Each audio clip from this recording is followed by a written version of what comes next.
मी जात आहे कुठेतरी, पण नेमके कुठे जात आहे हे तुम्हाला समोर कळेलच. हॅलो फ्रेंड, कसे आहात तुम्ही सगळे? मी आज चालली आहे मंदिरामध्ये. तर खूप दिवस झाले मंदिरमध्ये गेली नव्हते, तर चला म्हटलं मंदिरमध्ये जाऊन येऊ. तर ब्लॉग पण शूट करणं होते थोडासा. बघा किती छान आहे मंदिर. समोरचा परिसर आहे हा मंदिरमधला. किती छान वाटू राहिला बघा.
देवीची मूर्त बघा किती छान आहे. छोटीशीच मूर्त आहे, पण किती सुंदर आकर्षक मूर्त आहे बघा.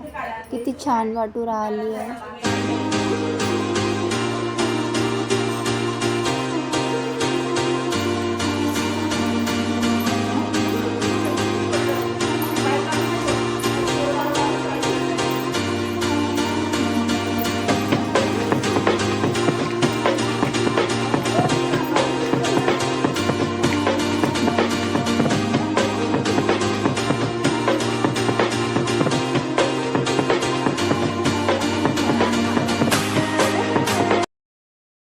देवीच्या साईडला शिवजीचं मंदिर आहे. खूप साऱ्या पिंड पण आहे इथं बघा. खूप साऱ्या लागलेल्या आहेत आणि इकडे पण एक मोठी पिंड आहेत. आणि इकडे शिवची मूर्ती पण आहे बघा. किती छान मूर्ती आहे शिवजीची.